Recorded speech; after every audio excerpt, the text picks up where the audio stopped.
मंदिर में इन 12 चीज़ों में से कोई एक चीज़ भी दान करते हैं तो आपके सब संकट जो है वो कट हो जाते हैं। आपके जीवन में इतनी खुशहाली आ जाती है कि आपके ग्रहों से संबंधित जो दोष हैं वो नष्ट हो जाते हैं।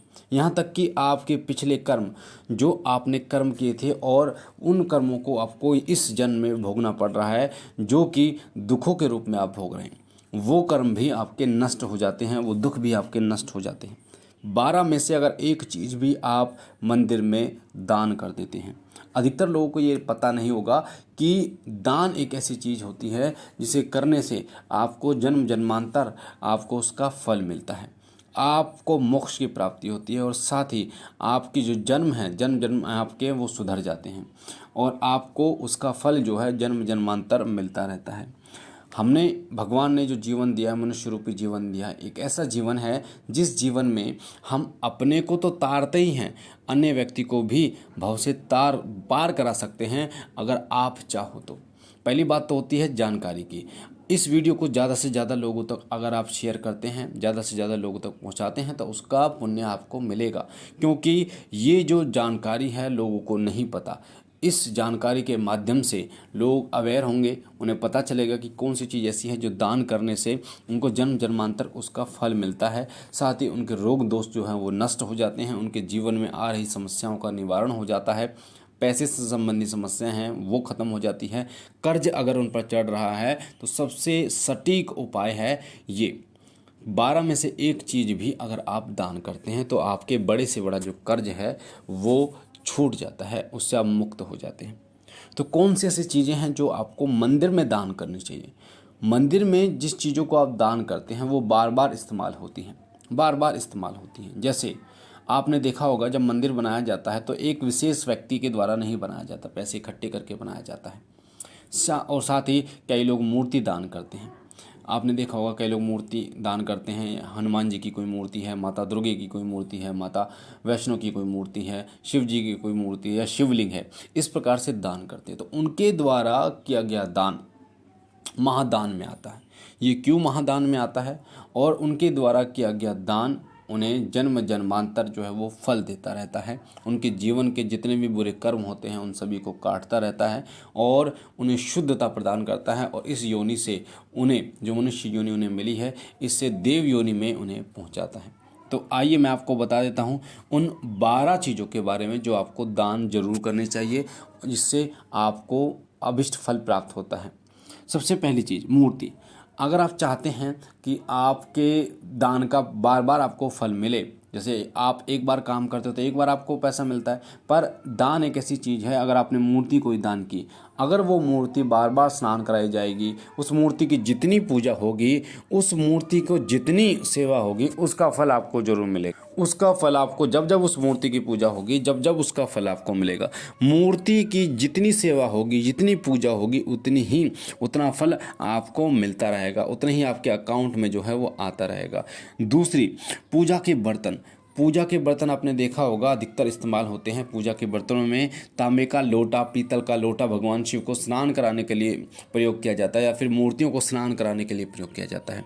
या फिर दीपक आपने देखा होगा, पीतल के दीपक होते हैं, वो दीपक जलाए जाते हैं भगवान के। या फिर कई बार बाल्टी भी आपने देखी होगी मंदिर में, वो बाल्टी जो है वो भी प्रयोग की जाती है, मंदिर की साफ सफाई के लिए प्रयोग की जाती है।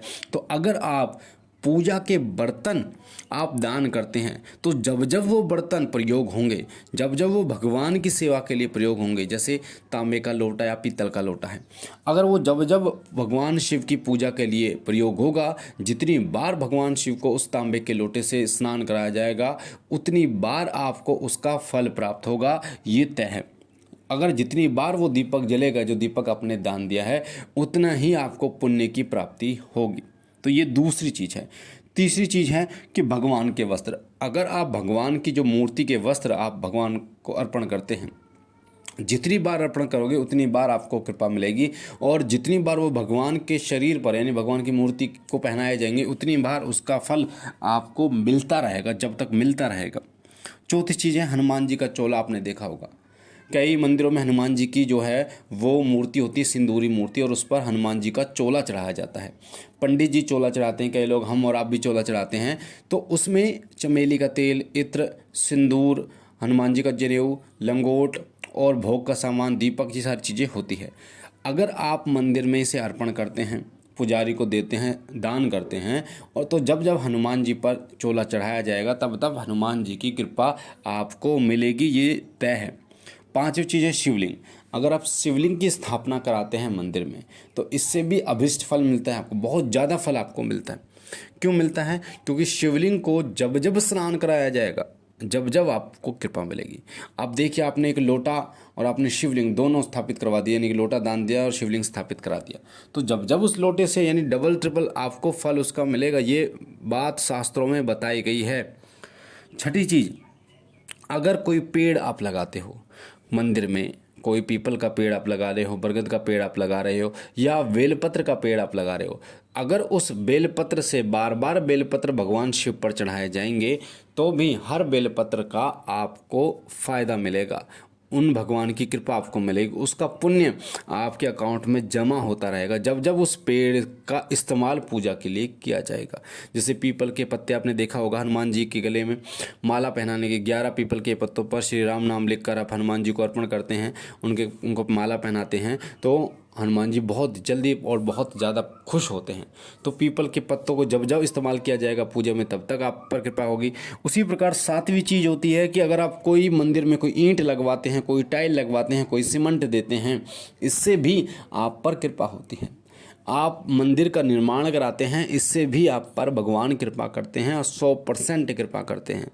आठवीं चीज़ है, अगर पानी का कोई नल आप लगाते हैं मंदिर में, पानी का कोई ट्यूबवेल लगाते हैं, जब जब उस पानी से भगवान को स्नान कराया जाएगा, मंदिर की साफ़ सफाई होगी, जब जब वो पानी किसी धार्मिक काम के लिए प्रयोग किया जाएगा या किसी की प्यास वो पानी बुझाएगा, तब तब आप पर प्रभु कृपा करेंगे, तब तब आपके पुण्यों में बढ़ोतरी होगी, क्योंकि वो जल जो है वो कई लोगों की प्यास को बुझाता है और साथ ही भगवान के स्नान कराने के लिए प्रयोग किया जाता है।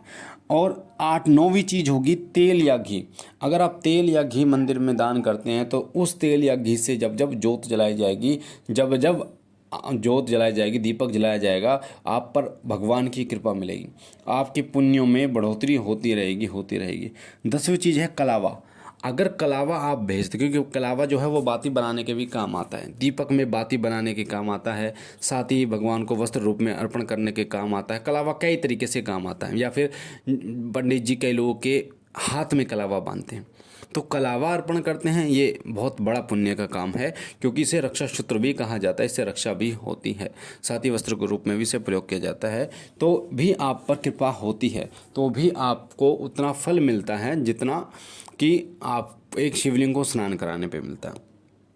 11वीं चीज़ है, अगर आप कोई अनाज कोई अगर आप दान करते हैं और उस अनाज से भंडारा किया जा रहा है, जैसे भंडारों में आपने देखा होगा, भंडारा दान कीजिए भंडारे में, और अगर आप पैसे दे देते हो वो इतना दान नहीं आता। अगर आप स्वयं अनाज देते हैं, आटा देते हैं, चावल देते हैं, तो वो आपकी पुण्यों में बढ़ोतरी करता है। और 12वीं चीज़ है भोग का सामान। भगवान को भोग सुबह शाम लगता है, तीनों चारों टाइम लगता है, आपको तो पता ही है।